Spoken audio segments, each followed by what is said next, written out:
Hello. Thank you for having us. Thank you for taking your lunch hours to come and hang out with us. Yeah, it's great to be here. So as was mentioned, Ravi and we are theater artists. We make theater, and our approach to making theater is very much rooted in the physical body. So we will start by looking at what happens before we speak, right? How do our bodies communicate, and what are we saying, and what can we use to communicate with our bodies?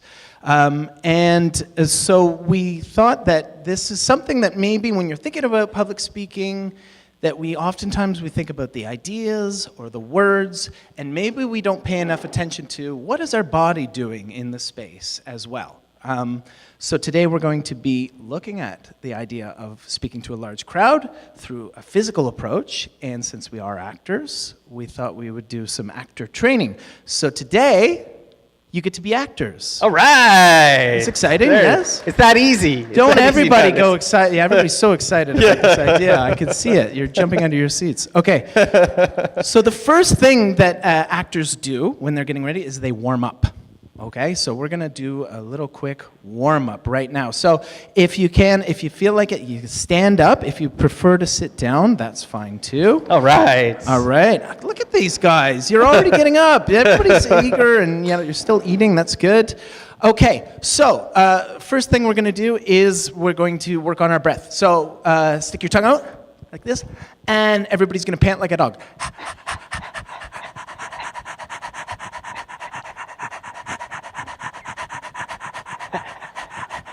Good. And breathe in again. Some of you still have food in your mouth, that's fine. You're still chewing, that's okay. Good. Now I'm going to count in on 5. So you're going to breathe in on 5, and then you're going to breathe out on 5. So here we go. Breathe in. 1, 2, 3, 4, 5. And breathe out on 5. 1, 2, 3, 4, 5. And we're even going to do this with our body. So we're going to breathe in with a gesture like this. 1, 2, 3, 4, 5. And out. 1, 2, 3, 4, 5. Good. Okay, now you take your hands and you're just gonna lightly tap your chest with a vocalization. So you go like your Tarzan. Good. And you could try that on your arms too. And on your other arm. And on your legs. And on your bum. Everybody. You say bum and everybody laughs, right? It's a universal thing, bum. Good. And now everybody give a little shake with your chest and a vocalization. Good. All right, now let's just warm up our articulators and our voice. So we're going to try to make your face as big as possible, like a big eyes as wide as possible, and then as small as possible, like you've eaten a lemon.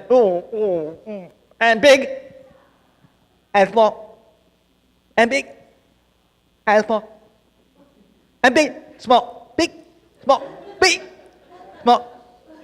Okay, shake it out a bit. Now you've had some food. This helps if you just lick your lips a little bit. And we're just gonna go,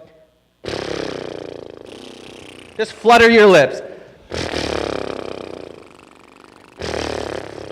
May feel silly, but we're warming up our articulators. And we'll do this.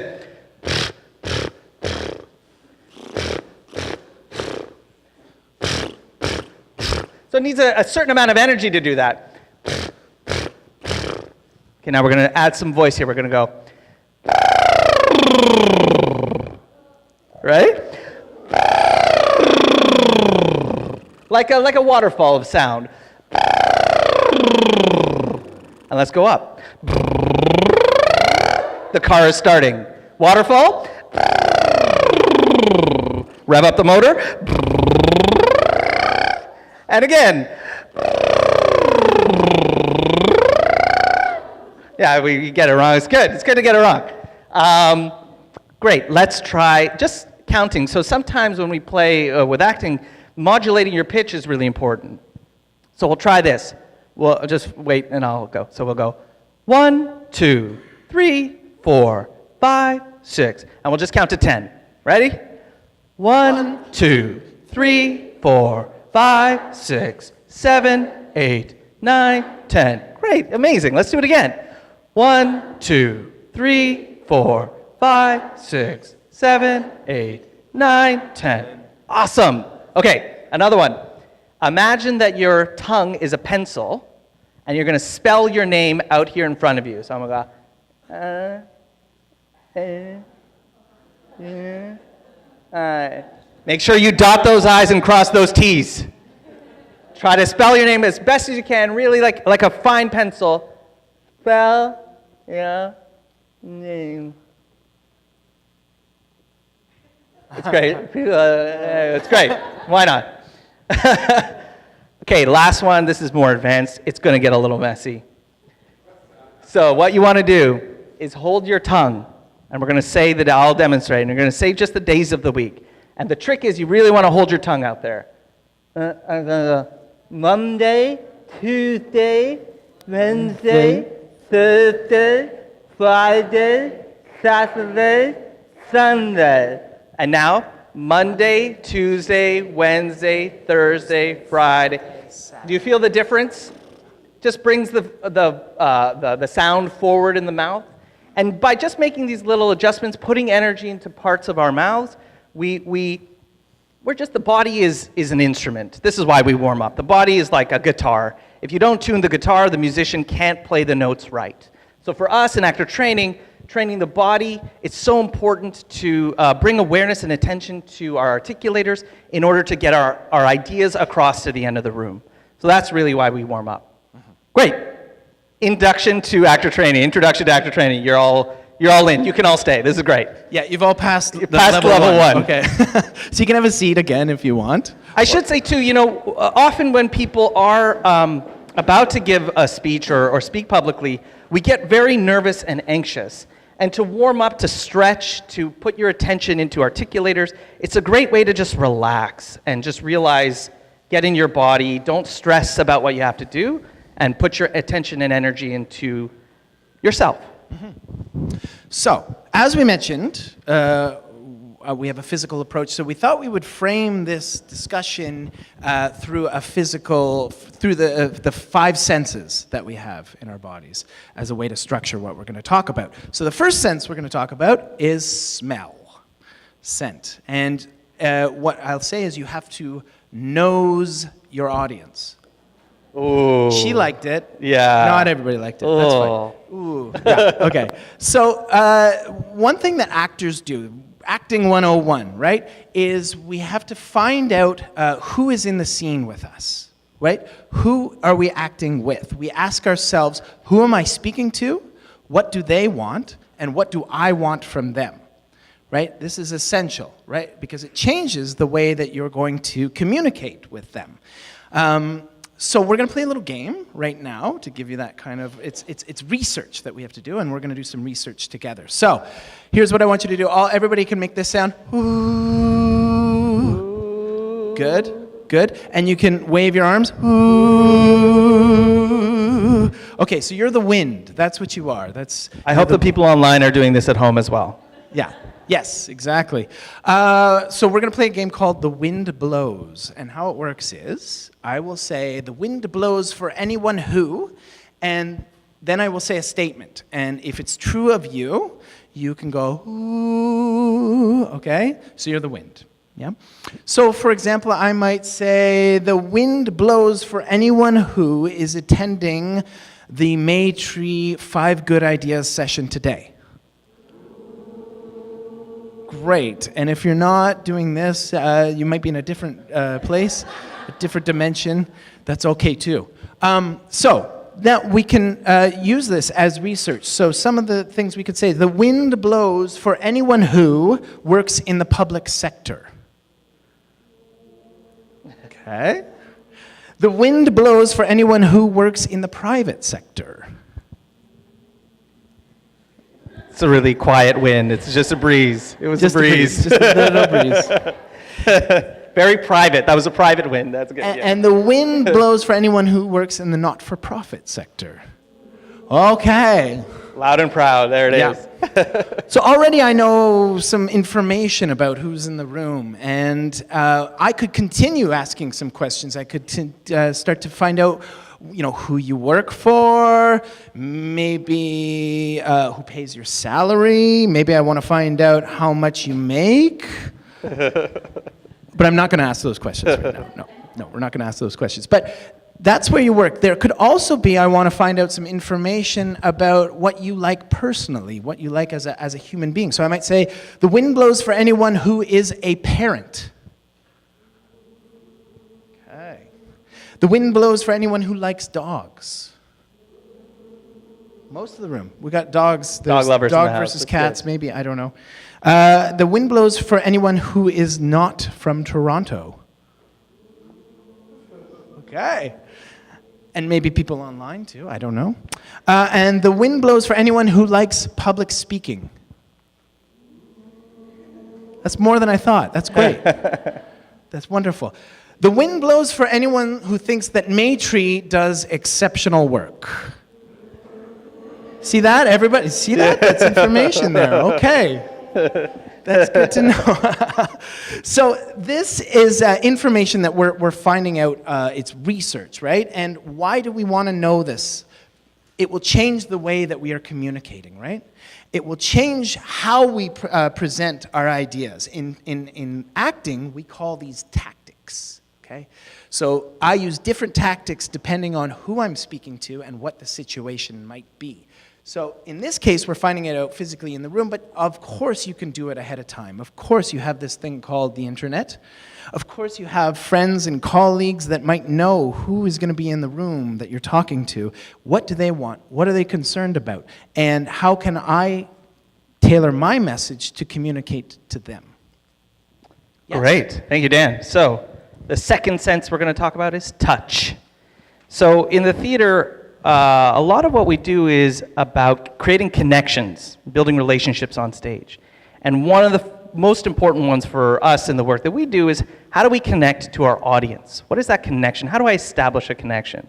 So this little exercise is a way to kind of take a connection and a greeting that you know and try to think about how space, the bigger a space gets, how we can adapt our thinking about how we connect to a larger room. So could I ask for 2 volunteers? Could I steal you as a volunteer? Would you be up for that? Or maybe Mona? And Richard, great. There we go. Let's have applause for our 2 volunteers. Very brave here. Richard and Mona, thank you so much. So we're just going to do a standard greeting, which is, let's just shake hands and say hi. Great. Very simple. Hello. They made eye contact. They shook each other's hands. They just somehow determined the appropriate amount of energy for the hello, right? Too much, too enthusiastic is a bit extreme. Not enough, feels maybe under-energized. So we know how to introduce ourselves. So here's what we're going to try to do. We're going to say hello, and so we'll just add a little text for fun. So it'll be hello, hello, how are you? How are you today, let's say? I'm well, thanks for asking. We'll just do that. So we'll just do the handshake again with the greeting. Great. Okay. So now we're going to stay together. So now we're going to take 3 steps backwards. 1, 2, 3. Let's do, okay, there, great. 3. And now we'll do the same exercise, but we want to greet each other and try the text.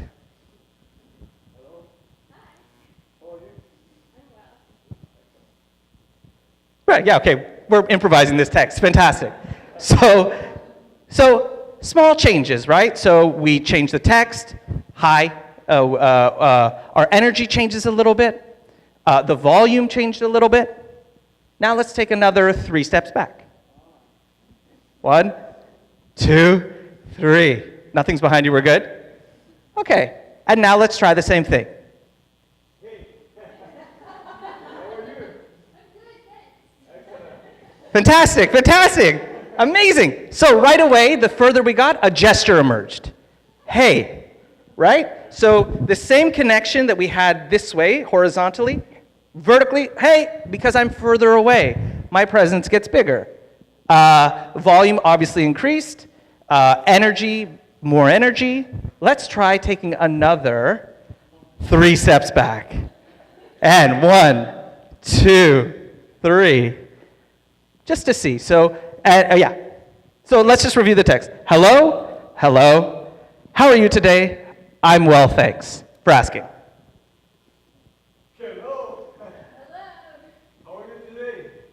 I'm great. Thanks for asking. Yeah, nice, great. So another thing that happens with distance is we slowed down. There's the bigger the crowd, ideas take time to travel through space. So whereas before we had hello, hi, how are you today? I'm well, thanks. Now with space and time, hello, listening, how are you today? Gestures came, we amplified, and the energy, thank you, you can sit down, sorry, I'm going to keep you down. Thank you very much, Monica and Richard. Thank you. Thank you very much. So something just to take away, I think, from that is,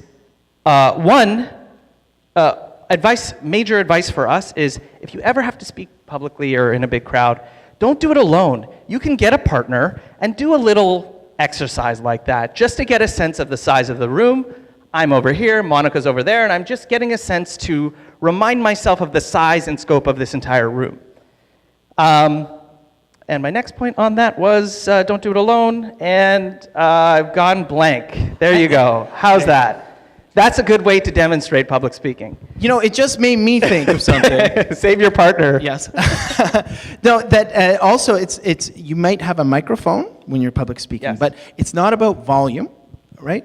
It's about intention. So what I mean by that is it's not about me shouting to the end of the room, right? But me with an idea that I want to send my voice back to Tina, who's back there, right?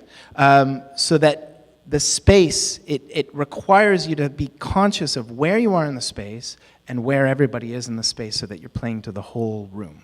And the bigger the size of the space, the more people, just bringing attention to energy, gestures, and the amount of space you take really helps you to take in the whole crowd and make everybody feel like they're part of this experience that we're all part of, which is this speech. Okay, sense number 3. We're just cruising right along here. Sight. Okay, we have a saying in theater where we say, "Allow yourself to be seen." Now, what does that mean? It means allowing yourself to be vulnerable, and that can be really hard sometimes, right? We don't want to be vulnerable. We don't want to be exposed. So especially in public speaking, sometimes we might hide behind things. We might hide behind a podium, or we might have a PowerPoint that we're just going to cling to, that PowerPoint, right? Or that we might have the script, and I'm only going to say the script, the things on the script, and I'm going to, no matter what happens in the room, I'm just going to keep saying these words, right? Sometimes that happens. We have these things we cling to, right? So as actors, it means that we're not present in the room. We're not listening to what is happening. We're not allowing ourselves to be seen. As actors, we do a lot of training to try to be more present, to try to strip away the things that stop us from being present. So we're going to do a little exercise right now, physical exercise that will get at this idea. So, Ravi, can I have you for a second? So it's called the mirror game. And so I'm going to be the leader, right? And Ravi's going to be my mirror. So I'm going to try to, and I'm going to keep my eye contact with Ravi, and I'm going to try to move, and Ravi's going to try to follow along with me. And the idea is that I'm not trying to trick Ravi. I'm not trying to move really quickly so that he can't follow.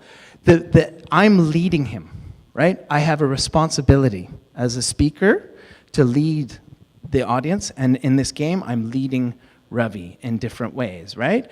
I might want to challenge Ravi and try to make him go all the way down, right? Or pull him back up. I can play around with him. That's part of the fun, right? But I'm taking care of Ravi. Yes. And I start, yeah. So if you can, find a partner beside you. You can do this sitting or standing as you wish, right? If you're doing it sitting, just put your chairs so that they're close, they're facing one another.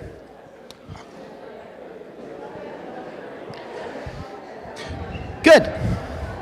And once you have a partner, you decide, we'll start with one person is leading. So you decide who is leading. And if you don't have a partner, or you don't want to participate, that's all good too.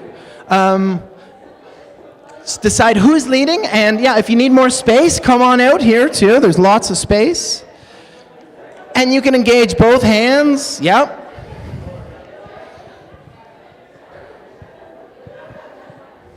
And you're taking care of each other, yeah.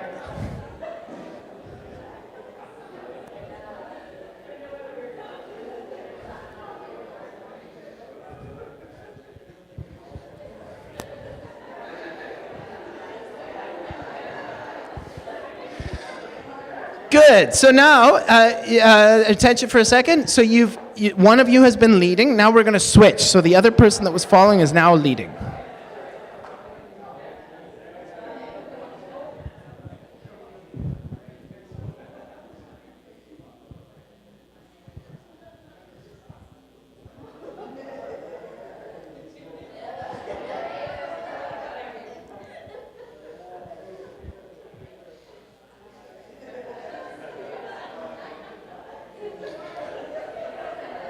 Okay, fantastic. So now, attention for one more time. We're going to do it one more time here, but this time, I'm not going to.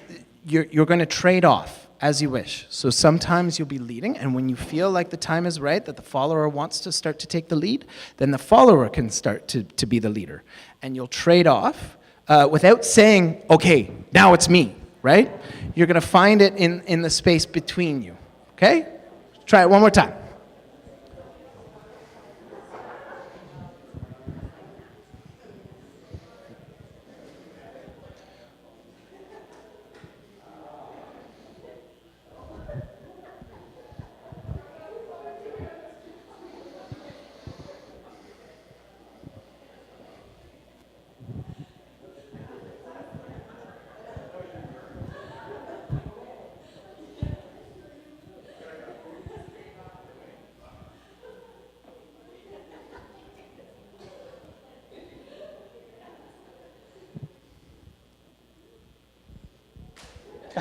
Okay, very good. Yes, everybody. Nice. High Double five. high five. I like that. That's a good way to end. Double high five. Perfect. That was really great. Great.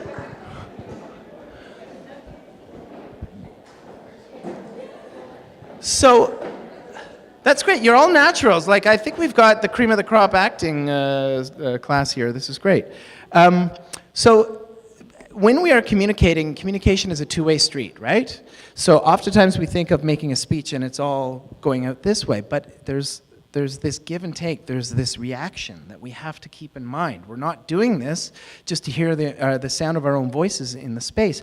We're doing it to connect and to offer it to people. And so sometimes we need to be present so that we can adapt, we can change tactics. And it may be, Ravi had a great example of he lost a line, right? So admit that I lost my line. I don't know what's coming next, right? And everybody laughs and forgives, right? That's that vulnerability.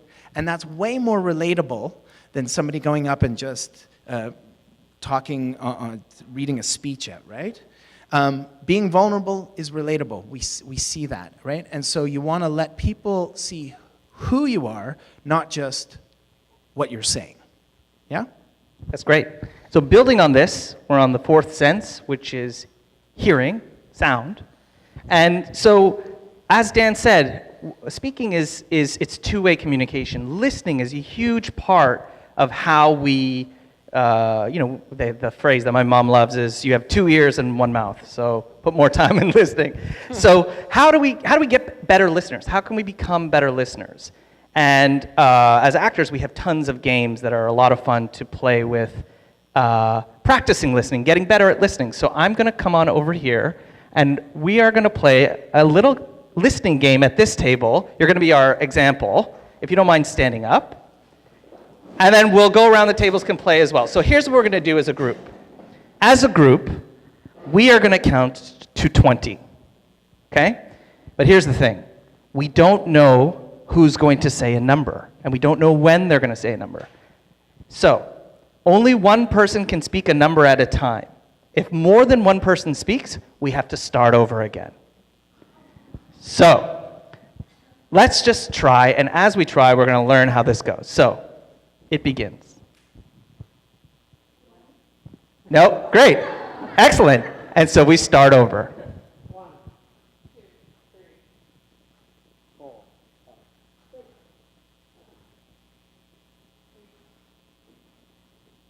Ah, not bad. You got to 9. And start over.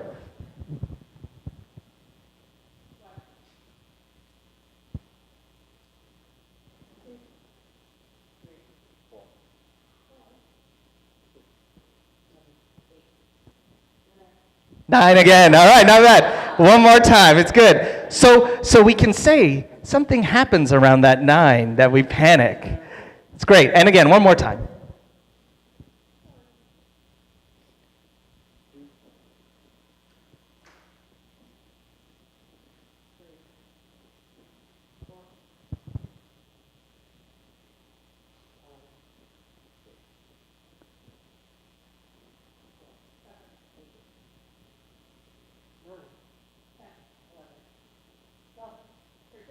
Oh, nice. Now you got to 13. It's good.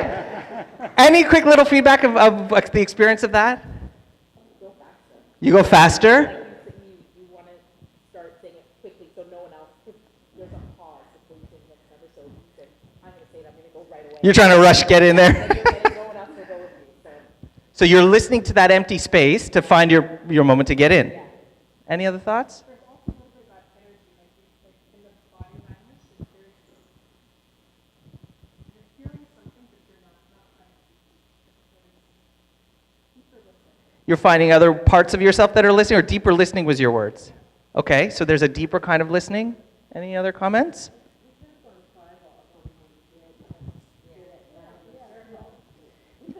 You could have finished. But it's nice to keep the exercise is really about trying to listen. Because it's true, Rosalind is mentioning that we could create a system if we just go in a circle and achieve the task of counting to 20, but that's clearly not what we're trying. What we want to look at is what, even I saw people's bodies change of like, I'm listening, when do I go? Ow, the agony. We start to listen, the human body, we're animals, and we start to listen with many different parts, not just our ears. So let's try this. Everybody, get up in your tables, and we'll try this game out. And when you get to 20, if you get to 20, just give a big cheer, and then we'll know. So, just a reminder, the game is trying to count to 20 as a table. If more than one person speaks, you have to start over. Okay, and go.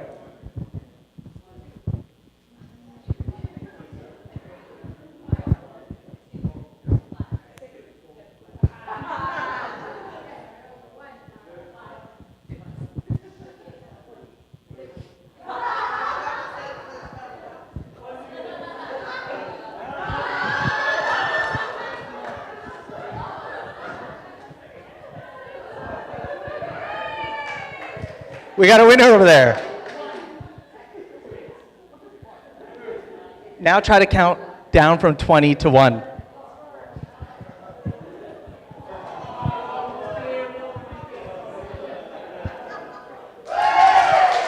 Okay, great, all right. Let's just try another adaptation here, because we got 2 tables who won. Let's try playing the game now with your eyes closed. Does that change how we listen? Again, we're trying to train how we listen. And try with your eyes closed.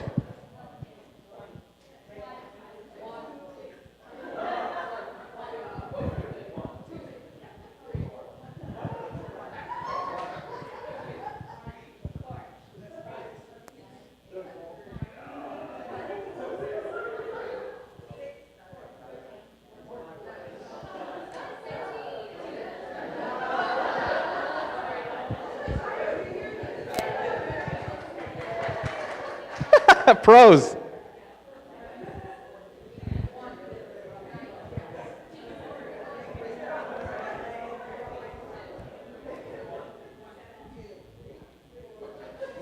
Okay, great. Thank you so much. You can have a seat. Thank you very much for playing. That was great. That was great.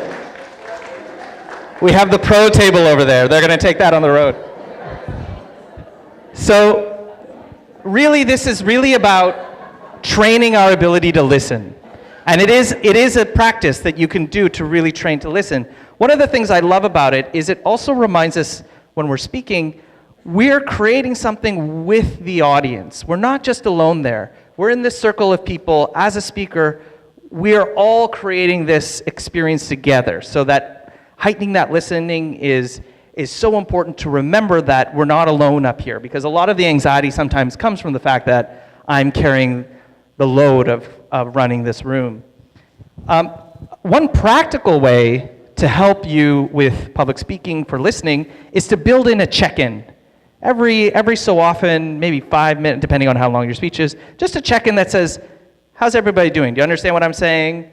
Am I going too fast? Am I going too slow? Is it too complicated? Building a check-in is just a really simple, practical way to create an invitation to the audience for feedback to make sure that we're all listening. And we're rounding it up. And our final sense, which is taste. And that is, use your own taste. Bring it in. Bring in your own ideas, the things that you are interested in, your own individuality. There's no one right way to do this, right? But what I am certain of is that we want to see you up here, right? And we want to see your taste, for better, for worse. Yeah, and be creative, have fun. It's sometimes we feel a pressure that there's a certain way to do this speech, or I have to speak this way, I have to use this formalized greeting. Really, it's really just you, and to have the freedom to take the risk to just do it your way. And fundamentally for us, in the theater, there's always two. There's the actor and the audience. And in a rehearsal process, we don't have audiences all the time, so we have someone like a director. So a buddy, get a buddy. Practice in front of a friend. Go with that friend to the space to test, how big the space is, how many people would be there. Be in a dialogue with someone so it's not just all on you. And you can find, with that friend, you'll find the comfort of your own way of how to say what you want to say. And if you don't have that friend too, I think the thing that I really want everybody to take away is you have to practice it. You have to rehearse it, right? Saying it in your head is all well and good, but you have to get up and you have to do it with and so you might even be able just reading out loud, right? Whether it's the speech, or if you're in your office or wherever you work and you have a document, try reading it out loud instead of reading it in your head, right? Just to train those muscles to speak, to hear your own voice in the space as well is super, super important. And it'll let you know. That's the best way to learn, I think.